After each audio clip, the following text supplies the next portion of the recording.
Hello everyone.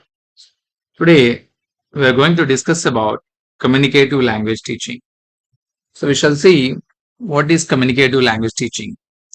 In 1966, the linguist and anthropologist Del Hymes. So the name was Del Hymes. He developed the concept of communicative competence.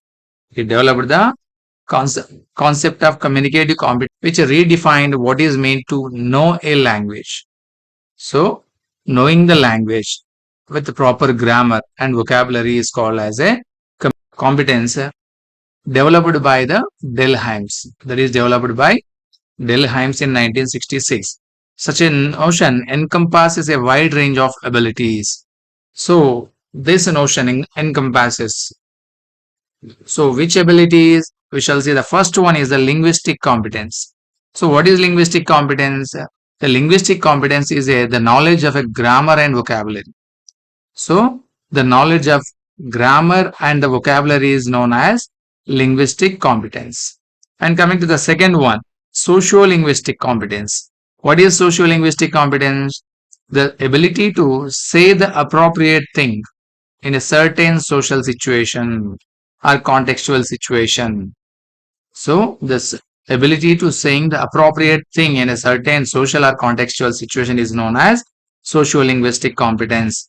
And coming to the discourse competence, the ability to start, enter, contribute to, and end a conversation, and the ability to do this in a consistent and coherent manner is known as discourse competence. So, starting the ability of starting, entering, and contributing and ending a conversation. And not only this, apart from this, ability to do this in a consistent and coherent manner, we should do these all things. So, that is called as a discourses competence. And next one is strategic competence, the ability to communicate effectively and repair problems. So, having the strategy, what kind of strategy? Ability to having the communicate effectively and repairing problems caused by communication breakdowns is known as the strategic competence. These are all what is this abilities, range of abilities. And coming to the CLD, communicative language teaching became a popular as a reaction against to the structural teaching. So it's very important point. So this is developed against of what? Reaction of against of structural teaching during 1970s and 1980s. Communication language teaching against of reaction of against structural teaching it was developed. And in India, coming to India, NS Prabhu. So the project today is known all over the world as a Bangalore project. So in India, NS Prabhu, he focused on this project. So what he did, he began with the hypothesis. Form is best learned when the focus is on meaning. So what he said? Form is nothing but structure. Structure or what is it? Grammar is best learned. When it will be best learned? When we are focusing on a meaning. If you are learning the meaning, automatically you learn the form, structure or grammar. So that hypothesis was said by whom? N.S. Prabhu. In which year? 1987. So it means that we allow a learner to use a language by creating a purpose. So the learner, he learn the language by creating a purpose. We should create a purpose to the learner to learn this language. And if the learner is able to express his meaning, grammar will be not a hindrance. So it will be not a hindrance. Hindrance means obstacle. So if he is learning or if he is able to express the meaning, automatically he'll learn the grammar also. And Prabhu undertook teaching learners in secondary schools run by municipal corporation. So where he took this project means in a municipal corporation secondary schools of cities of Bangalore and Chennai. In these two cities, Prabhu, he took the project. And all the children were students of which class? 8th class. He focused. This project was focused on which class students? Only 8th class students. And these 8th class students also studying in which language? In regional medium classes.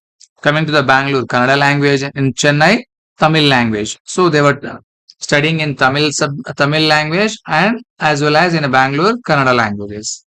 And with a little or no competence in English. So they might know little bit of English or nothing of English. So those students were concentrated by this NS Prabhu. Means he took the project on them. Means he experimented on these 8th class children of who are studying in a regional language. And coming to the task, he prepared some task. So the task were called as a procedures. The task was called as a procedures. Means whatever the task he prepared, that all tasks. And these tasks were ordered in a graded manner. So how he prepared? He prepared in a graded manner. Graded means in an order, sequence. So based on their level, he prepared these all tasks. The tasks are called what? Procedure. And using this task, children were taught. The project was carried out during the which year 1979 and 81. So NS Prabhu, he took this project between 1979 and 81. And another major project, second project was taken up by the West Bengal government. So first project in Tamil Nadu and Madras and Bangalore, and second one is what? West Bengal government. In the year 1983, in association with the British Council. So British Council, what is the meaning of British Council? We will learn in a last slide. So in 1983, with the association of British Council, so these people have taken up this project. And new types of course books, new types of course books were produced as a part of this project active learning. So that project active learning course were, and that books were produced. The approach was popularly called as a COST. So this approach is called as a COST. What is the meaning of COST? Communication oriented structural teaching. So COST means communication oriented structural teaching. Because the tasks were called as a procedure. Just now we discussed the tasks were called as a procedures, and syllabus was also called as a procedural syllabus. Task is called as a procedures and syllabus is called as a procedural syllabus. So details of this project are available in book written by Prabhu. NS Prabhu wrote one book. So that book name is called what? Second Language Pedagogy. So that book name is called as a Second Language Pedagogy. Who wrote this book? NS Prabhu. About what? About the task, procedures and procedural syllabus. And coming to the third major project, undertaken by the Central Board of Secondary Education. So first Tamil Nadu, so Madras and Bangalore, and second one is in a West Bengal, and the third one is where it was undertaken by the Central Board of Secondary Education (CBSE) in the year of which year? 1989. And a group of 50 practicing teachers was deputed to Britain. So here 50 teachers were deputed, sent to where? In the Britain country. For what purpose? To receive specialized training. So they wanted to give the training to these teachers in developing a course books, train teachers, and also produce tests in communicative language teaching. The new courses interact in English 1 and 2.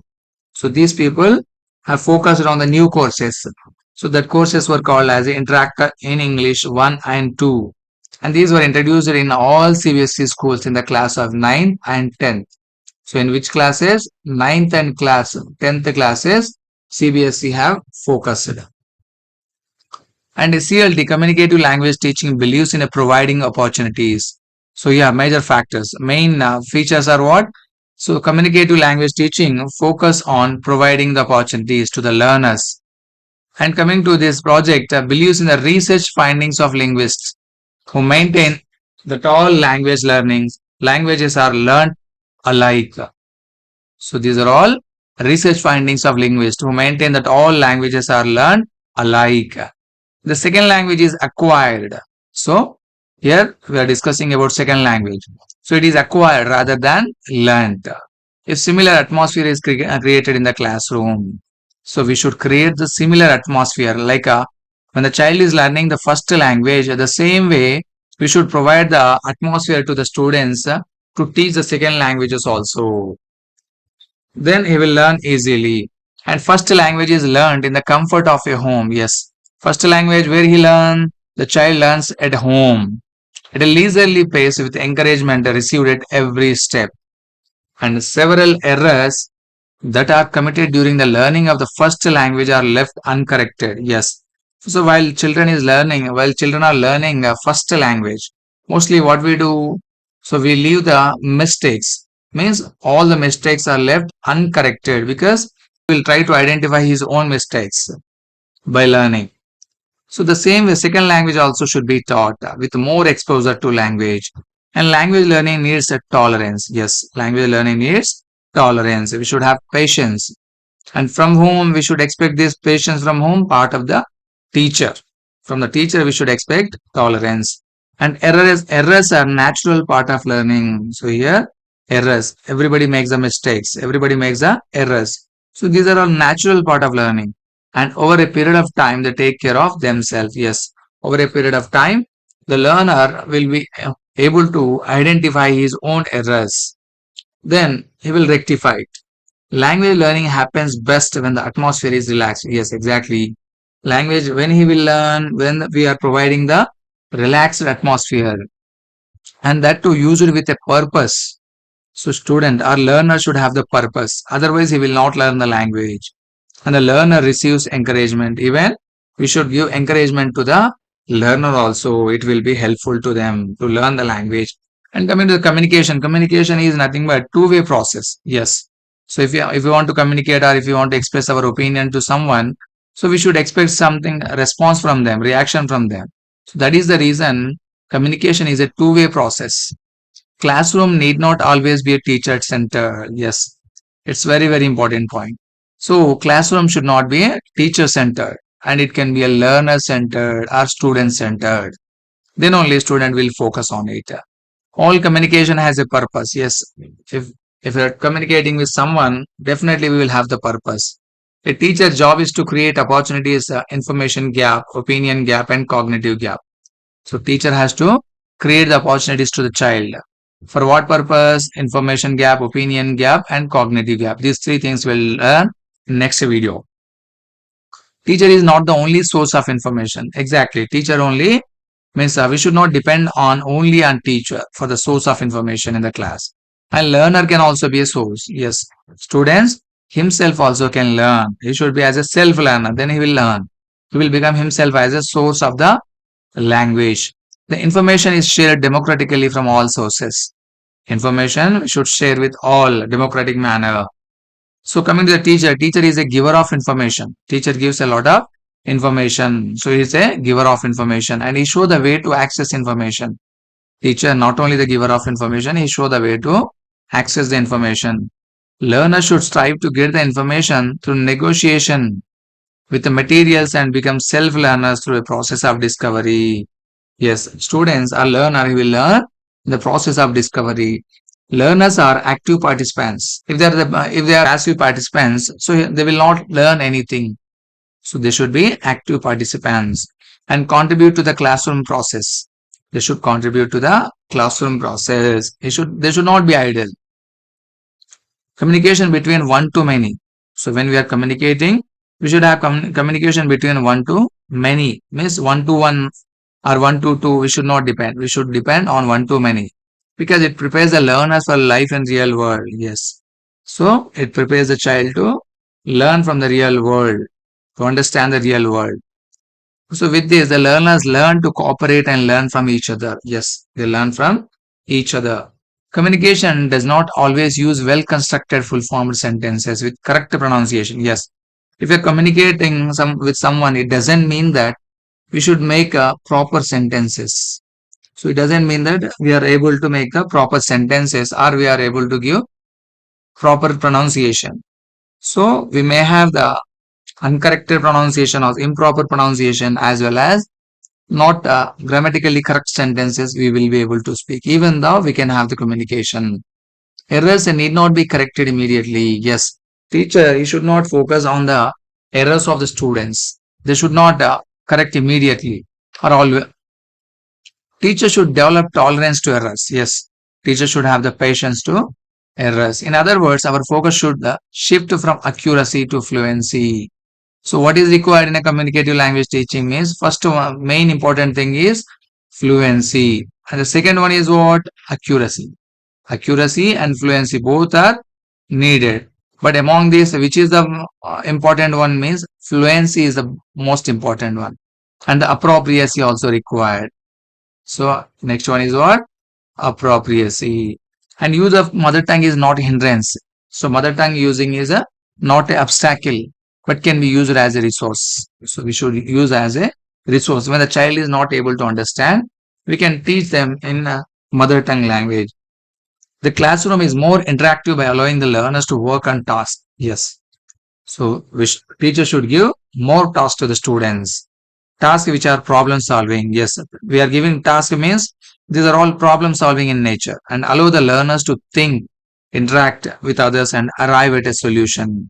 Yes, we should not give every time solution to the students.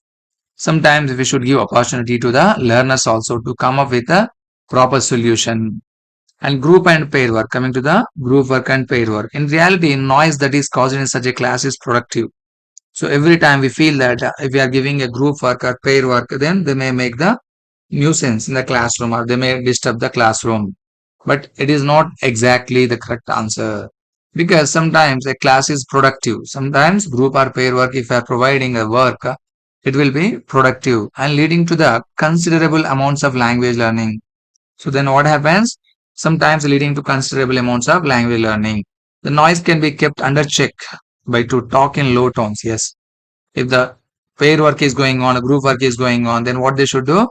They should control the voice. They should, students or learners should speak in low tones. Or they need to talk learner involvement in. And coming to the move. So which move? Council of Europe.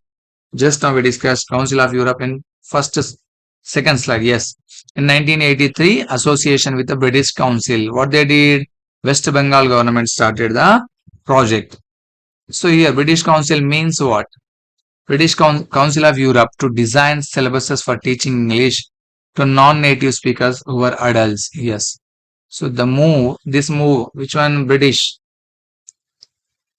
move began to establish the Council of Europe. And what they do, they design the syllabus for teaching English to especially to the non-native speakers who are adults, not the youngsters, or teenage.